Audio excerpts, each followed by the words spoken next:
S'approprier la culture kanak pour l'enseigner aux élèves, c'est le défi que devront relever les enseignants du primaire. Comment les enseignants non kanak appréhendent cette nouvelle matière? Réponse dans ce journal.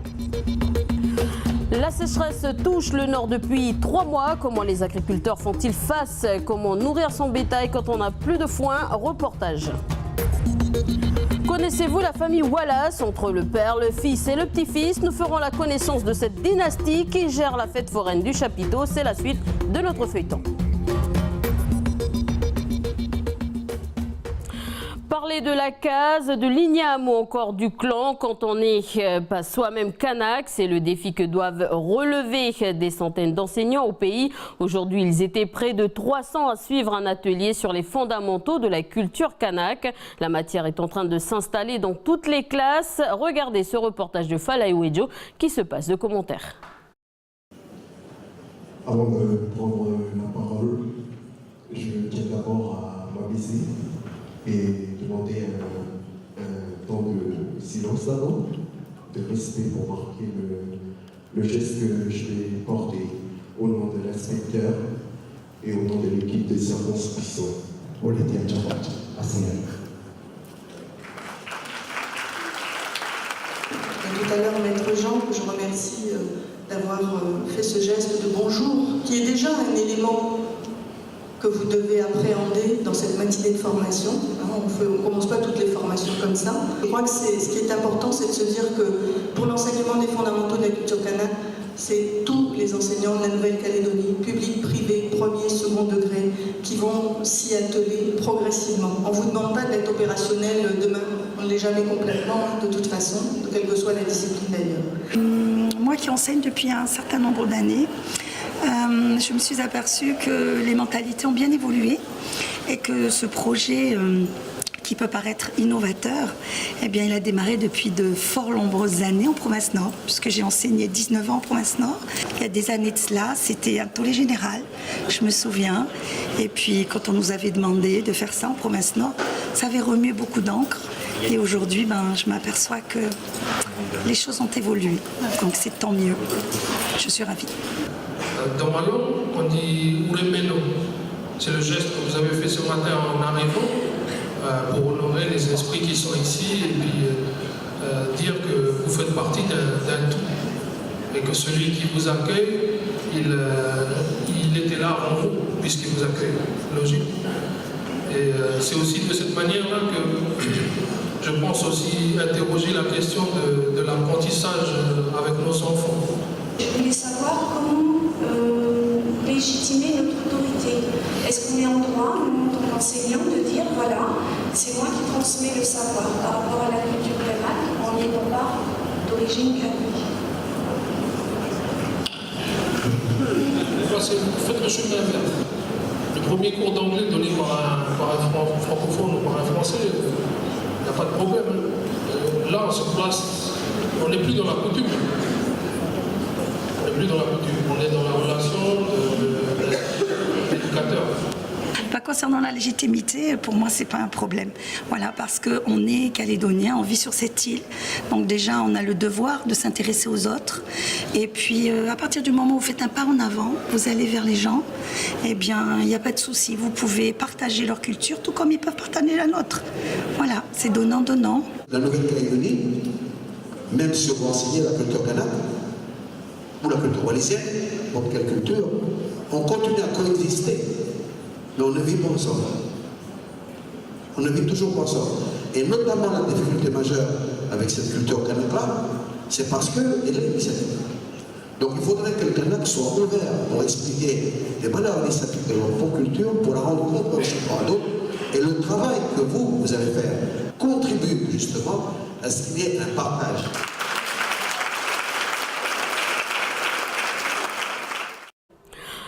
La saison administrative des feux commence après-demain et ça commence mal. La sécheresse sévit depuis 3 mois en province Nord. Première victime, les éleveurs. Le foin vient à manquer. Parfois, comme vous allez le voir, il faut parfois prendre des mesures drastiques. Anissa Toussi. Ça, c'est du foin de rot de grasse. Donc, il a été coupé en début d'année. Vous voyez, il a encore à l'intérieur une couleur verte. Hein, on voit la différence sur le bord et l'intérieur. Donc c'est du foin qui a pratiquement presque 1 an, hein, donc, qui est encore nourrissant. Hein, parce qu'il est séché, mais il est nourrissant, donc il faut les nourrir aussi. Hein. Pour nourrir son troupeau de bétail de 400 têtes en cette période de sécheresse, Guy, comme beaucoup d'éleveurs, a anticipé en coupant de l'herbe à la bonne saison pour le stocker dans son dock. Avec les bottes de foin qui lui restent en stock, l'éleveur pense tenir 1 mois. On va en donner par exemple 2 ou 3 fois par semaine pour les maintenir encore un petit peu, parce qu'il y a encore un peu d'herbe sur place, elle est sèche, mais il y a encore un peu d'herbe. Donc on va donner une dizaine de bottes par semaine pour les aider. Puis il arrive un moment, on va passer à un peu plus, puis un peu plus, puis un peu plus. Et puis après, il faut pratiquement donner au moins 5 ou 6 par jour. Si on n'a pas un grain ou un épisode pluvieux qui va nous permettre de maintenir un petit peu. Mais ça, on n'y croit pas trop, parce que pour l'instant, il n'y a rien qui dit que ça va s'arranger. L'objectif pour l'éleveur est de sauver son troupeau de vaches mères durant cette période de disette. Car elles sont les plus vulnérables et ce sont elles qui lui permettent de réaliser son chiffre d'affaires. On a des animaux qui sont encore un peu jeunes à être sevrés, mais on a profité pour les enlever des mères, parce que les mères elles commencent à être fatiguées. Donc on les a fermées au stockyard et puis on va les nourrir en attendant que la bonne saison elle revienne. Mais au moins on a pu libérer les mères. C'est-à-dire que les mères, là, maintenant, elles vont moins se fatiguer, elles vont pouvoir penser qu'à elles vont manger pour elles. Ce qu'on fait généralement, c'est qu'on nettoie le troupeau comme on ne nettoie pas d'habitude, quoi. C'est-à-dire que même s'il y a des abattages que vous n'avez pas prévus là, parce que, par exemple, on a chargé des veaux qui vont partir à l'OCEF, c'est des mâles. Ces mâles-là étaient prévus pour faire des bœufs dans 2 ans. Par contre, c'est pratiquement impossible de les garder, donc on préfère les tuer maintenant. Hein. Pour pouvoir au moins dégager, il faut moins de bétail, le moins de bétail possible pour passer sans casser. Parce que la casse, c'est des vaches qui meurent. J'ai la chance d'avoir la rivière et puis 2-3 petits criques qui alimentent la propriété, mais je vais toucher du bois parce que pour l'instant, ça n'a jamais vraiment arrêté de couler. Mais je sais qu'il y a des éleveurs qui sont impactés par le manque d'eau. Pour se réapprovisionner en foin, Guy et son fils s'arrangent avec d'autres propriétaires. En échange de débroussailler leurs parcelles non exploitées, ils récupèrent de quoi nourrir leur bétail. Ce qui permet de pallier aux gros soucis des éleveurs du Nord, le manque actuel de producteurs de foin sur place. J'ajoute que les éleveurs du Nord sont actuellement en discussion avec la province pour développer la production de foin. Par ailleurs, les communes de Koné et de Poindimié demandent aux habitants de faire attention à leur consommation d'eau. Alors, cette sécheresse particulièrement longue et précoce cette année au pays est-elle liée au réchauffement climatique? Après le passage meurtrier de l'ouragan Irma sur les Antilles, l'inquiétude se généralise sur le dérèglement de la planète. Nos îles du Pacifique pourraient être les premiers touchés. Les premiers signes sont déjà bien visibles, comme vous allez le voir dans le Web du Pacifique préparé par Stéphanie Marly.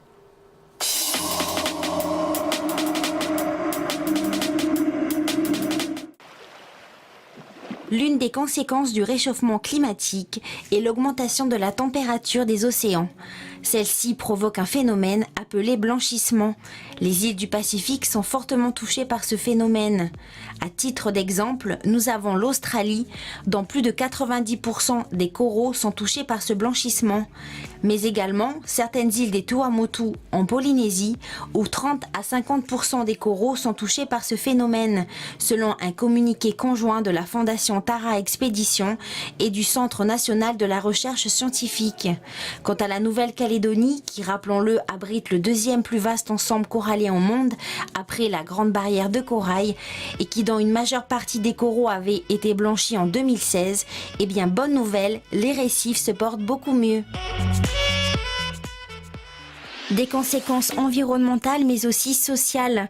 En effet, avec le réchauffement climatique, les eaux de notre planète montent à toute vitesse, notamment dans le Pacifique, soit 12 mm par an depuis 1990. Rappelons que 8 îles en Micronésie ont d'ores et déjà été rayées de la carte entre 2007 et 2014. Ce fut le cas pour 5 îles des îles Salomon en 2016. Des dizaines de milliers de réfugiés climatiques ont été contraints à l'exil et le seront davantage dans les années à venir. Un changement climatique qui est déjà visible dans certaines îles du Pacifique avec l'érosion côtière, des pluies incessantes qui engendrent inondations et sécheresses. De cela résultera la baisse des rendements agricoles d'ici 2050. Retour au pays, la fête du Mouata c'est ce week-end à Puebo et pour les 20 ans, le comité organisateur a voulu mettre en valeur les recettes traditionnelles de la région. Parmi ces plats figure le pomme d'anguille et vous verrez que ce poisson d'eau douce enveloppé dans les feuilles de taro est bien appétissant. Natacha Ogui a suivi la pêche et la cuisson traditionnelle de ce plat. Reportage.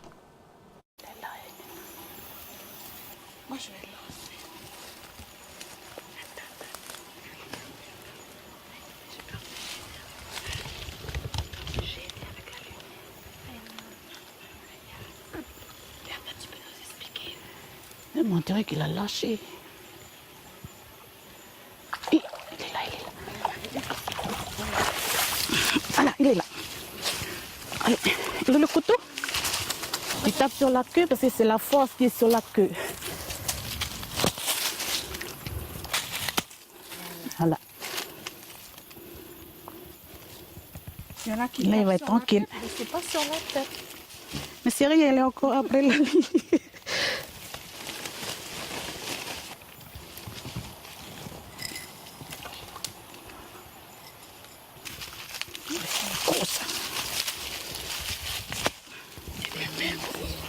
Ça, c'est un aliment.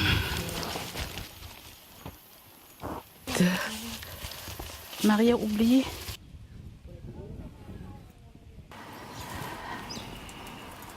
Là, on va passer aux flammes.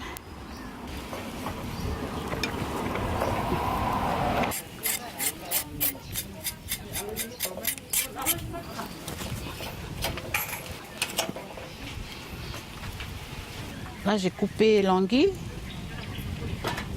On a bien attaché pour pas que l'anguille sauve pendant le fumoir. Là, avec les feuilles de bananier, il faut que je l'étouffe l'anguille pour la cuisson.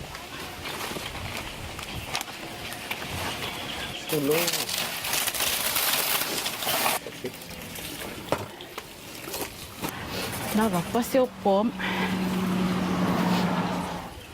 Ça, je vais envelopper le pomme, cuire sa feuille avec l'anguille. Mais sinon, on peut mettre le lait de coco. Mais avec le lait de coco, c'est lourd. Ça, je remets par-dessus les feuilles.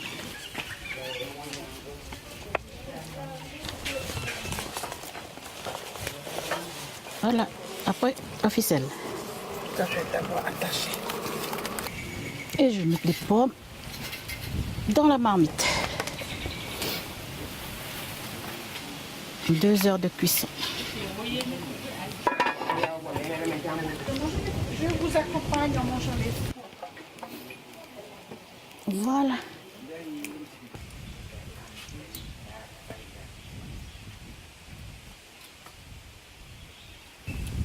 L'anguille est bien enveloppée dans les feuilles.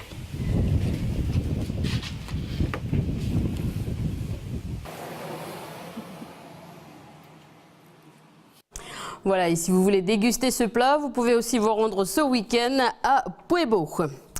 Connaissez-vous la famille Wallace? Non, oui, non. Eh bien, nous allons vous la présenter maintenant dans notre feuilleton de la semaine consacré au chapiteau. Cette salle de spectacle ambulante, la famille Wallace vous invite dans une fête foraine traditionnelle. Reportage de Mathieu Le Barbi.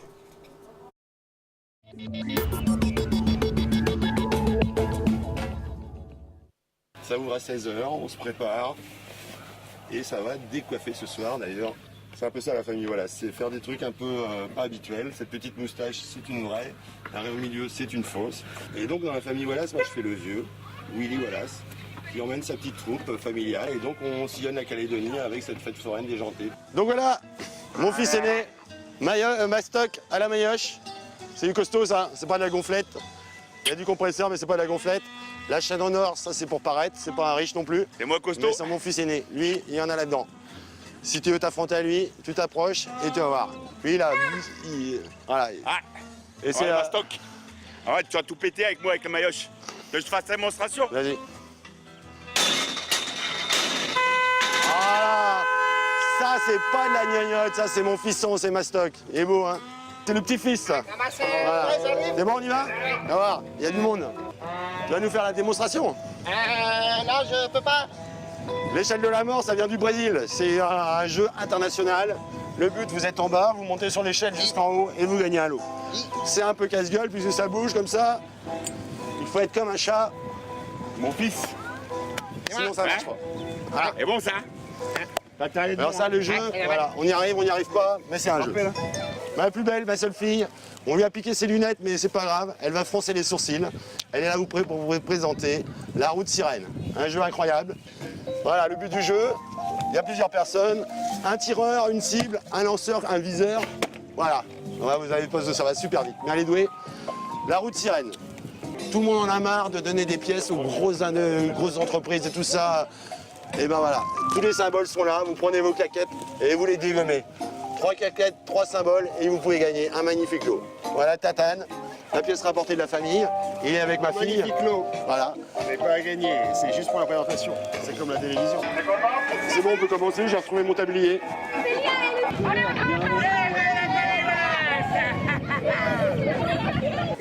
bienvenue à la famille, voilà. Bienvenue à tous. La porte est grande ouverte.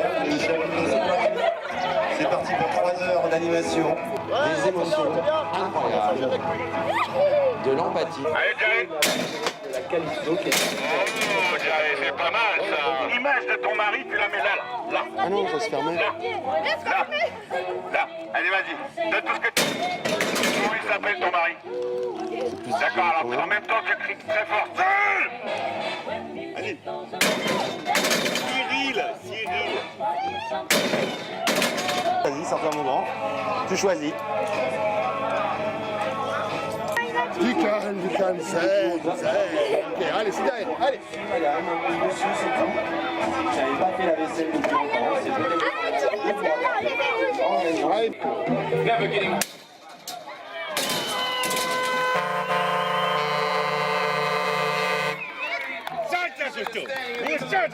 Le chapiteau, c'est toujours gratuit finalement, l'accès à la culture reste gratuit. Après, il y a une petite boîte de dons à la sortie ou un petit chapeau. Si les gens veulent participer financièrement à notre aventure, ils peuvent laisser une petite pièce ou acheter aussi un petit t-shirt. Ça fait un souvenir durable puisque les t-shirts tiennent au moins 2 ans. Donc, voilà, il y a aussi le livre d'or si on veut laisser un petit mot, faire un petit dessin pour dire ce qu'on a pensé du spectacle, du moment.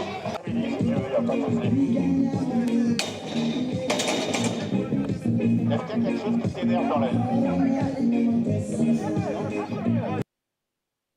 On termine ce journal avec la 2e édition du festival du ukulélé qui a commencé à Tahiti, un moment où les meilleurs musiciens s'affrontent. L'occasion pour des passionnés de poster des vidéos sur Facebook. Je vous propose d'écouter l'une d'entre elles.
Ouais, il gère. Hein.